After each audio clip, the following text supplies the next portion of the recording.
अस्सलाम वालेकुम स्टूडेंट। आज के इस लेक्चर में हम सेकेंड ईयर केमिस्ट्री के जो चैप्टर नंबर 10 है जिसका नाम केमिस्ट्री ऑफ लाइफ है, इस चैप्टर को जो है वो हम स्टार्ट करने वाले हैं। और केमिस्ट्री ऑफ लाइफ के जो है ये चैप्टर ये बुनियादी तौर पर केमिस्ट्री के एक ब्रांच जिसे हम कहते हैं बायोकेमिस्ट्री कहते हैं, बायोकेमिस्ट्री से जो है वो रिलेटेड है। ठीक है। और इस चैप्टर के अंदर हम जो है जो पढ़ने के लिए जा रहे हैं, हम बायो मॉलिक्यूल्स को जो है वो पढ़ने के लिए जा रहे हैं। ठीक है। सबसे पहले हम बायो मॉलिक्यूल को पढ़ लेते हैं और फिर हम जो है वो बायोकेमिस्ट्री की डेफिनेशन भी पढ़ लेंगे। सबसे पहले देखें कि हमारे पास जितनी भी लिविंग ऑर्गेनिज़म्स हैं उनका जो बुनियादी काम होता है कि वो ग्रो करती हैं, सस्टेन करती हैं और रिप्रोड्यूस करती हैं। ठीक है। तो ग्रो करने के लिए, अपने आप को सस्टेन करने के लिए और रिप्रोड्यूस करने के लिए कुछ ऐसे नॉन लिविंग हमारे पास मॉलिक्यूल्स होते हैं, केमिकल्स होते हैं, जिनकी मदद से ये हमारे पास जितने भी लिविंग ऑर्गेनिज़म्स हैं यूनिवर्स के अंदर, वो अपने ग्रोथ को, अपने सस्टेनेबिलिटी को और अपनी रिप्रोडक्शन को जो है बरकरार रखती हैं। जैसे मिसाल के तौर पर हम कार्बोहाइड्रेट्स लेते हैं, तो कार्बोहाइड्रेट्स जो है वो हमें बुनियादी तौर पर एनर्जी प्रोवाइड करते हैं। ठीक है। तो इसी तरह से हमारे पास प्रोटीन्स हैं, तो प्रोटीन्स जो हैं वो हमारी बॉडी की ग्रोथ के लिए बहुत एक इम्पॉर्टेंट जो है वो मॉलिक्यूल्स हैं।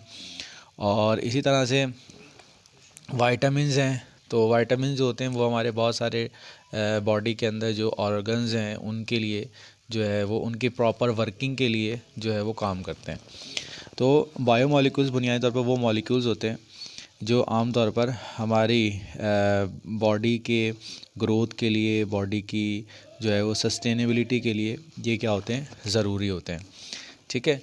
तो बायोकेमिस्ट्री में हम बुनियादी तौर पर जो है वो हम क्या पढ़ते हैं, इन बायोमॉलिक्यूल्स के बारे में पढ़ते हैं।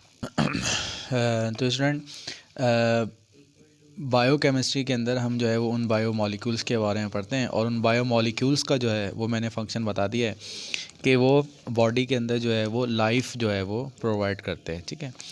तो बायो जो है, बायो का मतलब जो है वो आपको पता है, बायो मीन लाइफ। ठीक है। एंड केमिस्ट्री का मतलब पता है कि आपको वो केमिकल रिएक्शंस जो आपकी बॉडी के अंदर हो रहे होते हैं उनकी स्टडी जो है वो हमारे पास क्या कहलाती है, बायो केमिस्ट्री कहलाती है। ठीक है। अब हमारे पास जो बायो मॉलिक्यूल्स हैं वो हमारे पास हैं, कार्बोहाइड्रेट्स हैं और प्रोटीन्स हैं और वाइटामिन्स हैं। ठीक है। अब ये वो हैं हमारे पास कार्बोहाइड्रेट, प्रोटीन्स, और इसमें एक और हमारे पास है टॉपिक हमारे जो रिड्यूस सिलेबस में शामिल है, एंजाइम्स। ये है, तो इनको जो इनमें से जो है वो हम कार्बोहाइड्रेट को पढ़ेंगे, प्रोटीन्स को पढ़ेंगे, एंजाइम्स को पढ़ेंगे और विटामिन जो है वो हमारे रिड्यूस सिलेबस में शामिल नहीं है। पहले था, अब ये मौजूद नहीं है। तो सबसे पहले हम जो है वो आज कार्बोहाइड्रेट्स को जो है वो पढ़ते हैं। सबसे पहले जो है वो कार्बोहाइड्रेट की जो है वो हम डेफिनेशन देखते हैं कि कार्बोहाइड्रेट्स जो हैं वो क्या होते हैं। सबसे पहले देखें कि कार्बोहाइड्रेट जो हैं ये बुनियादी तौर पर हमारे पास जो है वो ऑर्गेनिक कंपाउंड्स होते हैं जो हमें आमतौर पर पौधों से और जानवरों से वो आमतौर पर जो है मिल जाते हैं। जैसे ग्लूकोज है, ठीक है, जैसे फ्रक्टोज़ है, ठीक है, ये सारे के सारे क्या आते हैं, हमारे कार्बोहाइड्रेट्स में आते हैं। और ये बुनियादी तौर पर हमें जो है वो क्विक सोर्स ऑफ एनर्जी जो है वो क्या करते हैं, प्रोवाइड करते हैं। अब कार्बोहाइड्रेट की जो है वो हमारे पास जो है वो दो डेफिनेशन है। सबसे पहले हम पढ़ लेते हैं, ओल्ड डेफिनेशन को पढ़ लेते हैं और ओल्ड डेफिनेशन को जो है वो हम सबसे पहले समझते हैं। सबसे पहली चीज़ देखिए कि ये जो वर्ड आपको नज़र आ रहा है कार्बोहाइड्रेट, यानी कि जिसके अंदर वो मॉलिक्यूल जिसके अंदर कार्बन को वाटर मॉलिक्यूल ने क्या किया हो, सराउंड किया हो। यानी कार्बन जो है वो आपके पास एक मौजूद है और उस कार्बन को जो है वो वाटर मॉलिक्यूल ने सराउंड किया हुआ है, तो उसको हम क्या कहते हैं, कार्बोहाइड्रेट कहते हैं। अब इस डेफिनेशन को जो है वो मैं आपको एग्जांपल से बताता हूँ। जैसे मिसाल के तौर पर यहाँ देखें, हमारे पास ग्लूकोज है, ग्लूकोज का फार्मूला है C6 H12 और O6, ये हमारे पास जो है वो ग्लूकोज का जो है वो फार्मूला है। ठीक है, अब मैं अगर इसको इस फॉर्म में करके लिखूं, ठीक है, ऐसे करके लिखूं H2O और यहाँ पर अगर आ जाए 6, ठीक है, तो देखें ये फार्मूला वही बन गया कि मैंने से इसके कॉमन लेके 6 कॉमन लेके, यानी ये भी 6 कार्बन है और 6 कार्बन को जो है 6 वाटर मॉलिक्यूल ने क्या किया हुआ है, सराउंड किया हुआ है। तो इसको हम कहते हैं कि ये हमारे पास क्या है, कार्बोहाइड्रेट है। अच्छा, इसके बाद एक एग्जांपल और देख लेते हैं, C12H22O11। तो इसमें अगर हम देखेंगे तो यहाँ पर जो है वो हमारे पास H2O और 11 जो है वो यहाँ पर है। तो अब देख लें कि यहाँ पर जो है वो कार्बन को जो है वो जो है वाटर मॉलिक्यूल ने क्या करके रखा हुआ है, सराउंड करके रखा हुआ है। ठीक है, तो ये डेफिनेशन बनी कि हमारे पास जो कार्बोहाइड्रेट की डेफिनेशन बनी वो ये बनी, carbohydrates are hydrates of carbon which contain, जिसमें जो है विच कंटेन ऑक्सीजन, जिसमें क्या हो, ऑक्सीजन हो, ठीक है, और हाइड्रोजन हो, in is the same ratio as in water, as in water. ठीक है, जिसके अंदर जो है वो आपके पास कार्बन और जो है ऑक्सीजन हो और जैसे वाटर का रेशो मौजूद होता है उसी रेशो के साथ जो है वो क्या हो, मौजूद हो, तो उनको जो है वो हम क्या कहते हैं, कार्बोहाइड्रेट कहते हैं। ये डेफिनेशन बनी। लेकिन हमारे पास बहुत सारे कंपाउंड ऐसे हैं जो इस फॉर्मूले को फुलफ़िल करते हैं, ठीक है, लेकिन वो कार्बोहाइड्रेट नहीं है। ये मैंने आपको पहले बताया हुआ है कि हमने जो भी कंपाउंड है उन कंपाउंड को केमिकल प्रॉपर्टीज़ की बेस के ऊपर जो है वो हमने क्या किया हुआ है, क्लासीफाई किया हुआ है। यानी कार्बोहाइड्रेट है, उनकी ख़ास स्पेसिफिक केमिकल प्रॉपर्टी है। अल्कोहल है, अल्कोहल की अपनी ख़ास केमिकल प्रॉपर्टी है। अल्कीन है, उनकी अपनी ख़ास एक केमिकल प्रॉपर्टी है। तो हमने जो कंपाउंड्स को क्लासीफाई किया है, तो उनको जो हमने क्लासीफाई किया है वो हमने on the basis of their chemical property classify किया है। ठीक है, अब हम जो है एक कंपाउंड देखते हैं, इसे ये आपको पता है, इस कंपाउंड का नाम है एसिडिक एसिड। ठीक है, ये एसिडिक ग्रुप है, OH है इसमें और O है। ठीक है, अब इसका अगर आप फार्मूला देखें तो इसका फार्मूला होता है C2H4 और O2। ठीक है, अगर हम इसको इस तरह करके लिखें H2O, ठीक है, तो ये कंपाउंड जो एसिडिक एसिड है, यानी जो एसिडिक ग्रुप है, एसिडिक जिसका फंगा ग्रुप है, ये कंपाउंड जो है इस फार्मूले को सेटिस्फाई कर रहा है। कौन सा फार्मूला? जिसके अंदर कार्बन ने जो है वो वाटर को क्या किया हुआ, सराउंड कर लिया है। लेकिन ये जो कंपाउंड है इसका ताल्लुक कार्बोहाइड्रेट से नहीं है, क्योंकि ये एक अलग कैटेगरी ऑफ कंपाउंड्स की है। तो इसका मतलब ये हुआ कि यहाँ पर हमारे पास जो हमने इक्वेशन, ये जो हमने डेफिनेशन पढ़ी है, इस डेफिनेशन के अंदर थोड़ा सा कोई ना कोई जो है वो फॉल्ट है और इसके लिए कोई एक नई डेफिनेशन जो है वो रिक्वायर है। ठीक है, इसी तरह से हमारे पास स्टूडेंट एक और कंपाउंड है। अब इस कंपाउंड को ज़रा हम देख लेते हैं। इसका फार्मूला है C6H12 और O5। अब ये जो कंपाउंड है on the basis of chemical property, इसका ताल्लुक जो है वो कार्बोहाइड्रेट के साथ है। यानी ये वो कंपाउंड है जो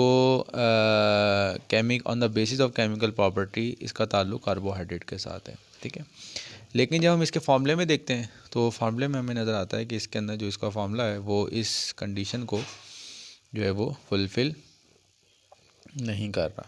अब फुलफ़िल करने के लिए हमें 6 ऑक्सीजन आइटम चाहिए थे, लेकिन यहाँ क्या है, 5 है। तो ये जो केमिकल फार्मूला है, ये जो हमारे पास कंपाउंड है, ये इस केमिकल फार्मूले की डेफिनेशन में नहीं आ रहा। तो इसका मतलब ये है कि हमें जो है वो कार्बोहाइड्रेट के लिए कोई और डेफिनेशन चाहिए जो इसको प्रॉपरली क्या कर सके, डिफ़ाइन कर सके। अब इसके बाद जो है मैं आपको इसकी जो मॉडर्न डेफिनेशन है, उस मॉडर्न डेफिनेशन को हम सबसे पहले देख लेते हैं। अब मॉडर्न डेफिनेशन क्या है, मॉडर्न डेफिनेशन भी हम देख लेते हैं। मॉडर्न डेफिनेशन ये है कि जो कार्बोहाइड्रेट्स हैं, ठीक है, कार्बोहाइड्रेट्स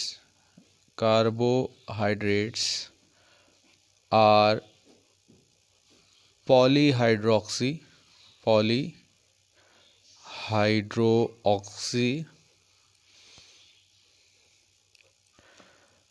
ग्रुप डेरिवेट, यानी कार्बोहाइड्रेट वो हैं जिसके अंदर बहुत सारे जो है वो पॉली मतलब बहुत सारे जो है वो हाइड्रोक्सिल ग्रुप जो है वो मौजूद हैं। Hydroxyl group derivative of aldehyde and ketone. अब इसको मैं आपको एक जो है वो कंपाउंड को ड्रॉ करके बताता हूँ, फिर आपको ये जो है वो आपको आसानी से समझ में आ जाएगा।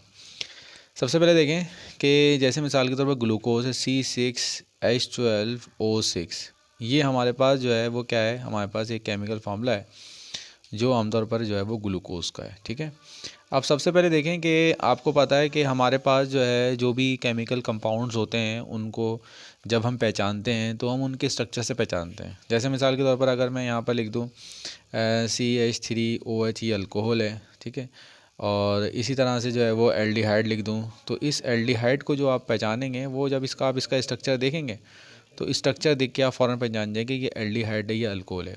सिर्फ अगर मैं फार्मूला लिख दूँ तो फार्मूले से आप कभी भी नहीं पहचान सकेंगे भाई इसके अंदर जो है वो कौन सा कंपाउंड जो है वो मौजूद है। जैसे मिसाल के तौर पर ये आपके पास अगर फार्मूला है C2H5O, ठीक है, अब ये जो C2H6O है, अब ये जो फार्मूला है, ये जो फार्मूला है आपको नहीं बताएगा कि ये अल्कोहल है या ईथर का फार्मूला है। जब आप इसका स्ट्रक्चर ड्रॉ करोगे तभी आपको पता लगेगा कि भाई ये असल में चीज़ है क्या। तो अब देखेंगे जो हमारे पास कार्बोहाइड्रेट जो ग्लूकोज है, इसका जो हम स्ट्रक्चर बनाते हैं तो इस स्ट्रक्चर को हम को बनाने के लिए सबसे पहले हम जो है वो फिशर प्रोजेक्शन को हम यूज़ करते हैं। ठीक है, ये याद रखिए फिशर प्रोजेक्शन। तो मैं आपको फिशर प्रोजेक्शन बताऊंगा। ठीक है, और ये जो हमारे पास है, इसके बाद सेकंड जो है वो इसके एक होता है क्लोज चेन, एक होता है ओपन स्ट्रक्चर ग्लूकोज का। ठीक है, और एक होता है हमारे पास क्लोज स्ट्रक्चर, एक होता है हमारे पास क्लोज स्ट्रक्चर। ठीक है, और फोर्थ है हमारे पास जो है इसको हम कहते हैं पायरानोज स्ट्रक्चर। ठीक है, अब ये फिशर प्रोजेक्शन और ओपन प्रोजेक्शन ये दोनों एक ही चीज़ें हैं, और क्लोज स्ट्रक्चर ये एक है, और इसी तरह पायरानोज है ये। तो अब सबसे पहले देखें फिशर प्रोजेक्शन कैसे है। अब फिशर प्रोजेक्शन में ये होता है कि हम अपने स्ट्रक्चर को शो करते हैं, और शो करने का तरीका ये होता है कि हमारे पास 6 कार्बन है, तो हमने क्या कि 6 कार्बन को 1 2 3 4 5 और 6, ये 6 में जो है वो आपने क्या कर लिया। अच्छा, अब इसमें देखें मैंने आपको बताया कि कार्बोहाइड्रेट क्या होते हैं, पॉलीहाइड्रोक्सिल ग्रुप होते हैं, यानी इनमें बहुत सारे जो है वो जो है हाइड्रोक्सिल, बहुत सारे हाइड्रोक्साइल जो होते हैं वो इसके अंदर क्या होते हैं वो मौजूद होते हैं। ठीक है, तो ये हमारे पास जो मैंने आपको पहले बताई कि आपके पास जो भी कार्बोहाइड्रेट्स होते हैं वो कार्बोहाइड्रेट जो होते हैं वो पॉलीहाइड्रोक्सिल होते हैं, यानी इनमें हाइड्रोक्साइल डेरिवेट क्या होते हैं मौजूद होते हैं। ठीक है, और उनके अंदर या तो जो है वो एल्डिहाइडिक ग्रुप मौजूद होता है, या उनके अंदर जो है वो कीटोनिक ग्रुप जो होता है वो मौजूद होता है। ये हमारे पास जो है वो कार्बोहाइड्रेट की डेफिनेशन है। तो स्टूडेंट ये हमारे पास जो है वो कार्बोहाइड्रेट की मॉडर्न डेफिनेशन है। कार्बोहाइड्रेट क्या होते हैं, पॉलीहाइड्रोक्सिल ग्रुप होता है इनके अंदर, और इनके अंदर या तो एल्डिहाइडिक फंक्शनल ग्रुप होगा या जो है इनके अंदर क्या होगा कीटोनिक ग्रुप होगा। ठीक है, और इसको रिप्रेजेंट करने के लिए, यानी जो भी हमारे कार्बोहाइड्रेट हैं उनको रिप्रेजेंट करने के लिए हम जो यूज़ करते हैं वो फिशर प्रोजेक्शन यूज़ करते हैं। फिशर प्रोजेक्शन में ये होता है कि हम जो है वो OH और हाइड्रोजन को और कार्बन को स्ट्रेट चेन के अंदर जो होता है, और ये जो हमारे पास है ये हमारा जो है वो ग्लूकोज का ओपन स्ट्रक्चर कहलाता है। ठीक है, अब स्टूडेंट इसके अंदर हमारे पास जो है वो 2-3 कंपाउंड ही हैं जिनको हमने पढ़ना है। तो आज हम डिटेल से जो है वो हम सिर्फ आज ग्लूकोज के जो है वो फिशर प्रोजेक्शन तो हमने देख लिया, ओपन स्ट्रक्चर भी देख लिया। अब हम इसको क्लोज स्ट्रक्चर भी देखेंगे और इसकी नेमिंग भी हम थोड़ी सी देख लेंगे। अच्छा, अब देखेंगे हमारे पास जो है वो ग्लूकोज है, और ग्लूकोज के अंदर जो है वो आमतौर पर जो है वो कौन सा फंक्शनल ग्रुप होता है, इसके अंदर जो है वो हमारे पास ग्लूकोज के अंदर जो है वो एल्डिहाइडिक फंक्शन ग्रुप होता है। ठीक है, इसके बाद इसी तरह से हमारे पास जो है वो एक कंपाउंड है जिसका नाम जो है वो फ्रक्टोज़ है। अब इस कंपाउंड का मे बी C6H12O6 है। दोनों का जो फार्मूला है बिल्कुल सेम है, आइसोमर्स तो आप पढ़ ही चुके हैं। तो इन दोनों का फार्मूला भी बिल्कुल क्या है, सेम है। ठीक है, अब हम जो है इसका बनाते हैं 1 2 3 4 5 और ये 6। अच्छा, इसमें देखें जो हमारे पास फ्रक्टोज़ होता है, इस फ्रक्टोज़ के अंदर जो होता है वो कीटोनिक ग्रुप मौजूद होता है। इसके अंदर क्या होता है, कीटोनिक ग्रुप जो होता है वो आपके पास क्या होता है, मौजूद होता है। ठीक है, तो अब इसमें देखें, ये हमने जो है वो इसकी डेफिनेशन देख ली है कि ये हमारे पास क्या होंगे, पॉलीहाइड्रोक्सिल ग्रुप होंगे, और जिसके अंदर जो होगा वो एल्डिहाइड ग्रुप होगा, या फिर जो होगा वो क्या होगा, कीटोनिक ग्रुप होगा। ठीक है, अच्छा अब इसमें देखें, एक चीज़ आपको मैं और बता देता हूँ यहाँ पर, ग्लूकोज में देखें, जब आप ग्लूकोज की ये फीचर प्रोजेक्शन बनाएंगे तो इसमें याद रखिएगा कि इसके अंदर जितने भी H और OH हैं, ये H और OH, ये H और OH, ये सारे के सारे एक साथ होते हैं। ठीक है, इनका जो पोजीशन होती है वो सारी की सारी सेम होती है, सिवाय किसके, इस थर्ड कार्बन के। थर्ड कार्बन में सिर्फ ये होता है कि जो OH जो होता है वो आपके लेफ्ट जो है वो हैंड के ऊपर क्या होता है, मौजूद है। तो इस पोजीशन की वजह से भी कंपाउंड जो होता है वो चेंज आता है। तो ग्लूकोज जब भी आप ड्रॉ करें, अब ये मर्जी नहीं है आपकी कि कहीं भी OH लगा दें, तो होगा ये कि जब भी ग्लूकोज बनाएंगे तो जो राइट हैंड पर है आपका जो होगा वो OH ग्रुप जो होगा वो हमारे पास क्या होगा, मौजूद होगा। ये पहला कार्बन है, ये दूसरा कार्बन है, ये तीसरा कार्बन है, ये चौथा है, ये पांचवा है, और ये हमारे पास क्या है, छठा कार्बन है। अच्छा, इसके बाद एक कंपाउंड और है, इसके बाद जो है वो गैलेक्टोज है, इसको भी देख लेते हैं। अब इसमें भी देखें स्टूडेंट, वही जो कंपाउंड है C6H12O6 भी जो है वो इसके अंदर मौजूद है। इसको भी हम ड्रॉ कर लेते हैं, 1 2 3 4 5, और ये हमारे पास क्या होगा, 6 होगा। ठीक है, अच्छा अब इसमें सिर्फ फ़र्क ये होता है कि हमारे पास जो है इसके अंदर भी क्या होता है, एल्डिहाइडिक फंक्शनल ग्रुप होता है। ठीक है, एल्डिहाइडिक फंक्शनल ग्रुप मौजूद है, और इसके अंदर होता ये है कि जो फर्स्ट और ये पहला, दूसरा, तीसरा, चौथा, पांचवा, और ये हो गया हमारे पास छठा, जो सेकंड और फिफ्थ कार्बन है उनके ऊपर H और OH जो होते हैं वो एक जैसे होते हैं, और ये H और OH जो होते हैं वो यहाँ पर क्या होते हैं, ये एक साइड होते हैं। तो ये अब देखें, ग्लूकोज का फार्मूला भी C6H12O6 था, फ्रक्टोज का भी यही था, और जो ग्लैक्टोज का भी यही था। लेकिन ग्लैक्टोज में और जो है ग्लूकोज में फ़र्क किस चीज़ का है कि यहाँ पर जो है ग्लूकोज में क्या था कि यहाँ पर जो थे वो 3 जो थे वो एक साइड पर थे और एक डिफरेंट था। अब यहाँ पर क्या है, 2 एक जैसे एक साइड पर है, तीसरा और चौथा, और दूसरा और पांचवा जो है वो सेम पोजीशन पे। तो ये मैंने आपको जो है इसकी फीचर प्रोजेक्शन की जो स्ट्रक्चर है उसको जो है वो मैंने आपको बनाना बता दिया। अब स्टूडेंट इसके बाद देख लेते हैं इनके नाम को। इसका एक तो कॉमन नेम होते हैं, इसके बाद मैं इसकी कुछ नेमिंग बता देता हूँ कि अब देखें जो आपके पास आमतौर पर जिनके अंदर एक तो होगा एल्डिहाइडिक फंक्शन ग्रुप होगा, ठीक है, और एक हमारे पास होगा कीटोनिक फंक्शन ग्रुप। ठीक है, एक होगा एल्डिहाइड फंक्शन ग्रुप और एक कीटोन फंक्शन ग्रुप। ठीक है, अच्छा अब देखें अगर हमारे पास जो है वो 3 कार्बन मौजूद हैं तो उसके लिए हम जो वर्ड यूज़ करते हैं, ट्राई का वर्ड यूज़ करते हैं। ठीक है,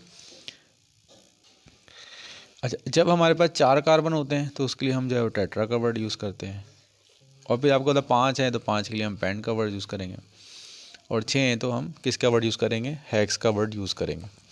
अब सबसे पहले मैं एक कंपाउंड ये ड्रॉ कर रहा हूँ, ये इसको देख लेते हैं हम। ये C, अब मैं इसको सिंपल सा ड्रॉ कर रहा हूँ, CHOOH और CH2OH। अब देखें ये आपके पास क्या है, एक कार्बोहाइड्रेट है। ठीक है, इसमें कौन सा फंक्शनल ग्रुप है, एल्डिहाइडिक फंक्शनल ग्रुप है। तो एल्डिहाइड के लिए आपको पता है कि हम जो वर्ड यूज़ करते हैं वो एल का वर्ड यूज़ करते हैं। ठीक है, एल्डो। अब 3 है तो हमारे पास वर्ड हो जाएगा ट्राई आ जाएगा। अच्छा, और ये आमतौर पे शुगर्स होती हैं तो शुगर के लिए हम ओस का वर्ड यूज़ करते हैं, ओस। तो एल्डो ट्राई ओस, एल्डो ट्राई ओस। ठीक है, अच्छा इसके बाद अगर हमारे पास ये कंपाउंड आपको नज़र आए CH ये, और इसमें CHOH, यहाँ पर जो है वो 2 हैं।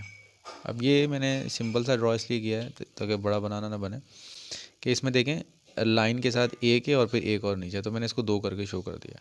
तो अब देखें इसमें भी क्या है, एल्डिहाइडिक फंक्शन ग्रुप है, तो यहाँ आप लिखेंगे एल्डो लिखेंगे, 4 हैं,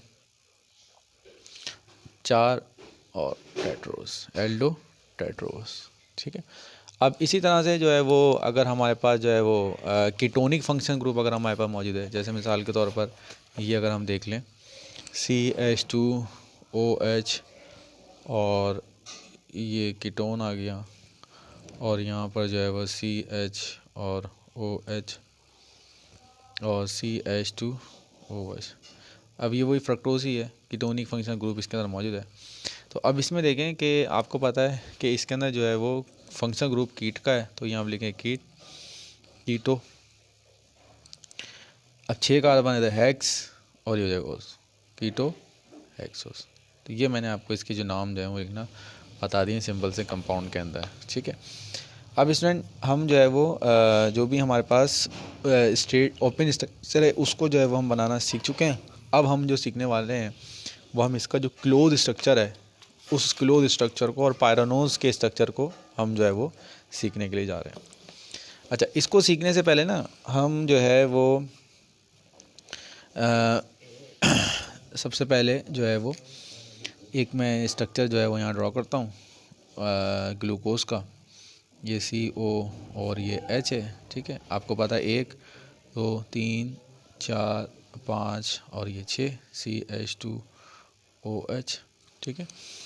और इसमें आपको पता है कि यहाँ पर जो है वो H और OH, यहाँ पर भी क्या होता है H और OH सेम होते हैं, H और OH क्या होते हैं, सेम होते हैं। और यहाँ पर फ़र्क होता है कि यहाँ OH आ जाता है और ये H हो जाता है।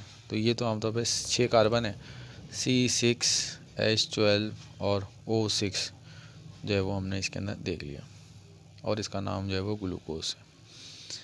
ठीक है। और अगर आप इसका वैसे नाम लिखेंगे तो ये बन जाएगा एल्डो, क्योंकि एल्डिहाइडिक फंक्शन ग्रुप है, एल्डो हेक्सोस। ठीक है। क्योंकि एल्डिहाइड है, 6 कार्बन है और O आ जाएगा एल्डो हेक्सोस। अब इसमें एक चीज़ जो है इसका क्लोज स्ट्रक्चर बनाने से पहले इसमें आपको मैं एक रिएक्शन पढ़ा देता हूँ। देखिए आमतौर पर होता ही है कि ये फंक्शन ग्रुप आपको पता है कि ये एल्डिहाइडिक फंक्शन ग्रुप है। जब भी कार्बन और ऑक्सीजन के साथ हो तो ये पता है आपको ये एल्डिहाइडिक फंक्शन है। ठीक है। अच्छा, यहाँ पता है कि यहाँ इसका क्या होता है, पॉजिटिव चार्ज होता है कार्बन, और ये हमारे पास क्या है, नेगेटिव चार्ज है। अगर हम इसको रिएक्ट करवाते हैं किसी अल्कोहल के साथ, किसी यानी एल्डिहाइड को हम रिएक्ट करवाते हैं किसी अल्कोहल के साथ, तो आपको पता है ऑक्सीजन के ऊपर नेगेटिव चार्ज है, इसके ऊपर क्या पॉजिटिव चार्ज है। तो ये अल्कोहल फ़ौरन जो है वो एल्डिहाइड के साथ रिएक्ट करता है। ठीक है। अब होता ये है कि ये जो आपका H है, ये H जो है वो इसके साथ रिएक्ट करता है। ठीक है। और रिएक्ट करने के बाद इसको बॉन्ड को ब्रेक करके जो है वो OH बना लेता है। ठीक है। और ये जो ऑक्सीजन है, ये ऑक्सीजन जो है वो इसके साथ क्या करती है, बॉन्ड बना लेती है। ठीक है।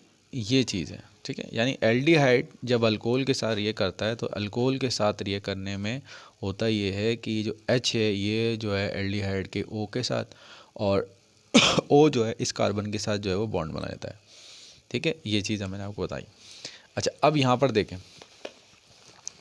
अब इसमें हम एक चीज़ आपको दिखाता हूँ। अब देखें, अभी हमने ग्लूकोज को देखा है, ग्लूकोज का स्ट्रक्चर सिंपल सा ये है COOH। ठीक है। 1 3 4 5 और ये CH2OH। ठीक है।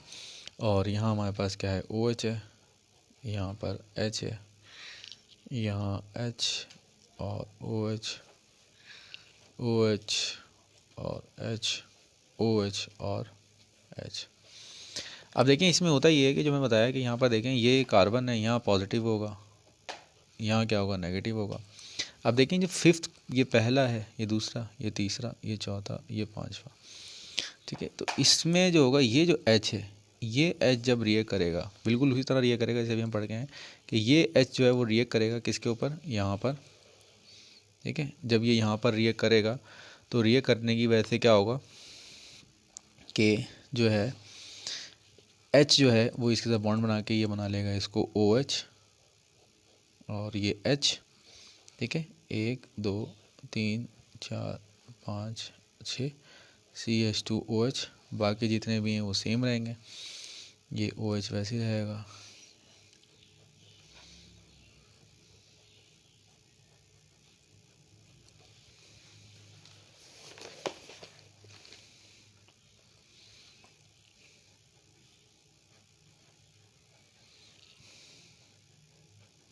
अब देखें ये जो ऑक्सीजन है ना, ये ऑक्सीजन ये इस कार्बन के साथ बॉन्ड बनाएगा, यानी ये जो H था, इस H ने ऑक्सीजन के साथ बॉन्ड बना ली, ठीक है। अब ये जो ऑक्सीजन है, ये ऑक्सीजन क्या करेगा इस कार्बन के साथ, तो ये जब ऑक्सीजन के बॉन्ड करेगा तो इसको हम जो है वो इस तरह करके जो है वो, यानी इसको हम कहते हैं कि कीटल फॉर्म है और यहाँ करके बॉन्ड बना रही, तो इसको हम कहते हैं कि ये हमारे पास जो है वो क्लोज स्ट्रक्चर है किसका, ग्लूकोज का, ठीक है। अभी सिर्फ हमने ग्लूकोज, ठीक है, ये स्टूडेंट इसमें होता है। अच्छा, अब इसमें देखें यहाँ पर ये 2 आइसोमेरिक फॉर्म में मौजूद होता है, ये आइसोमेरिक फॉर्म ही बना देता तो आपको, ठीक है। एक आइसोमेरिक फॉर्म ये होती है कि इसके अंदर जो है वो H,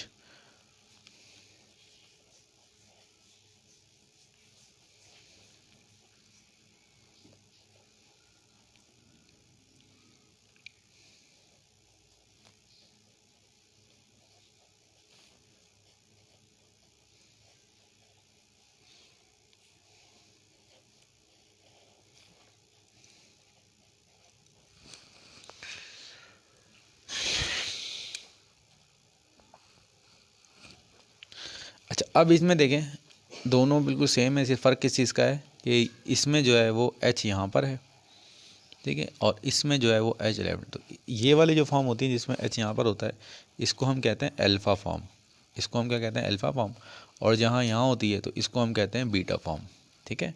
तो इसका मतलब ये हुआ कि हमारे पास पहली चीज़ ग्लूकोज का एक तो क्या है हमारा स्ट्रेट चेन वाला स्ट्रक्चर है, और दूसरा इसका जो है वो कौन सा स्ट्रक्चर है, क्लोज स्ट्रक्चर है, ये हमारे पास क्या है क्लोज स्ट्रक्चर है।